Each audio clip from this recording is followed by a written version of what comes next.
Hello Virgo, Sun, Moon, Rising, and Venus signs. Kamusta kayo? Sana po yung nasa mabuti kayong kalagayan. Welcome back po sa Star Tarot.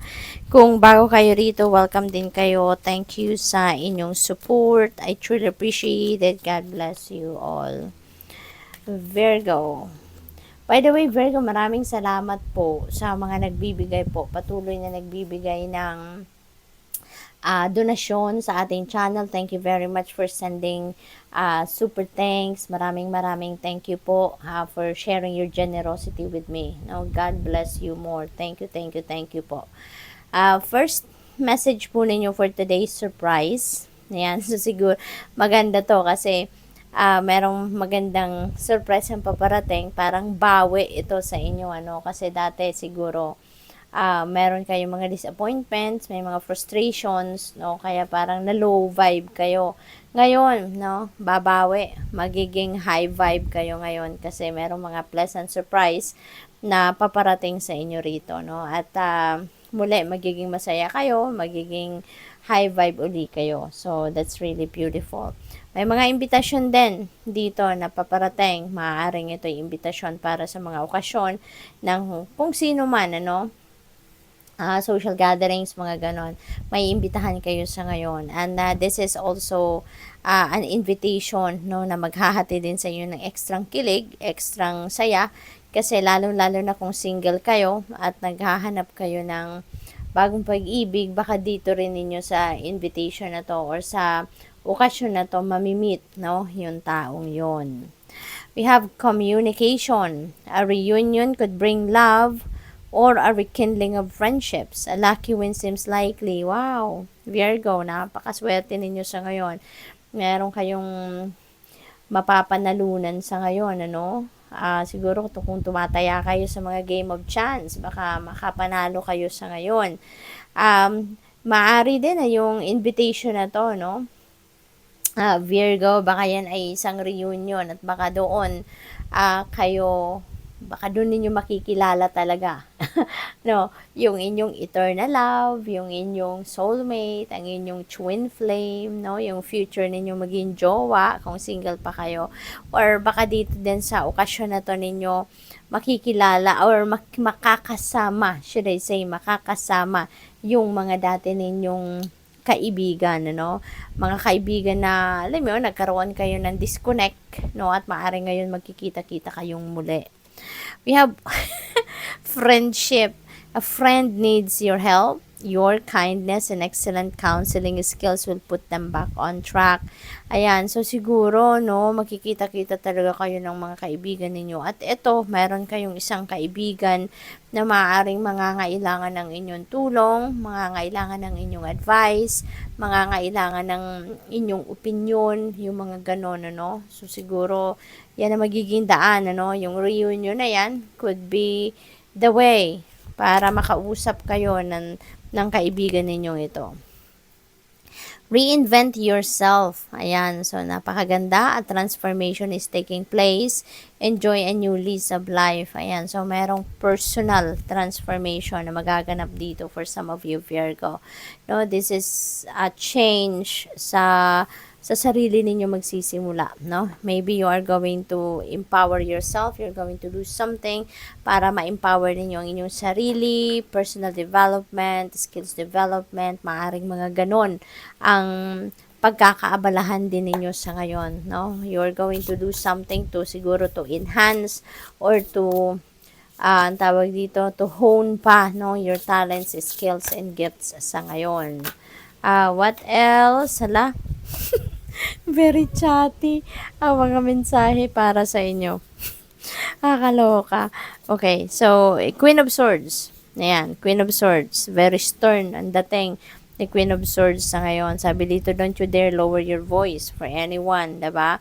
Yung parang, na-pick up ko dito, no? Parang wag ninyong ibaba yung standards ninyo just to please someone dito, no? So, maging, ano kayo, maging, ang tawag dito, maging honest kayo sa totoo ninyong nararamdaman, sa totoo ninyong iniisip, no? Yun ang express ninyo, no?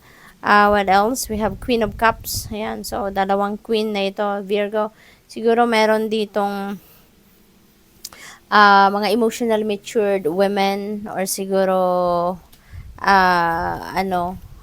matured by age na din na women, ano, kayong nakakasama or around you that are very, supportive of you, or baka sila yung malaking impluensya sa buhay ninyo.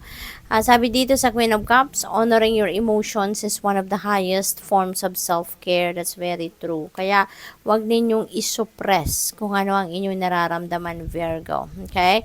Ano man ang feelings and emotions na meron kayo, feel them. Yeah? Feel your feelings. Kumbaga, wag ninyong pigilan, wag ninyong isuppress, no? Dahil nararamdaman ninyo yan, sa inyo yan, sarili ninyo yan. Okay? Kaya i-honor ninyo yan. We have Five of Swords. You can't be right all of the time. Okay? Kaya siguro meron dito kayong mga pakikipag-usap na ginawa with other people, with someone, and maybe those people, nag-walk away from you kasi baka pinipilit ninyo, no, kung ano yung gusto ninyo. Maaring ganon. At maaring hindi nagustuhan ng mga taong itong kausap ninyo. Siguro, ine-insist ninyo na kayo ang tama. Maaring ganon, no?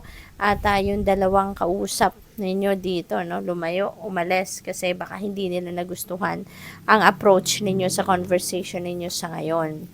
We have Page of Wands. Ayan, just because you're passionate about it doesn't mean it will be effortless, 'di ba? Kasi lahat naman ng bagay pinagtatrabahuan, 'di ba? Yung mga tagumpay natin, pinagtatrabahuan natin 'yan. Wala namang bumabagsak na lang sa lap natin, hindi ba? Yung mga tagumpay natin, yung mga achievements natin, accomplishments natin, makakamit natin yan because we put effort on it. Pinagtatrabahuan, pinagtsatsagaan natin ang mga yan. Kaya, hindi ibig sabihin na you are passionate about something, wala na kayong gagawin.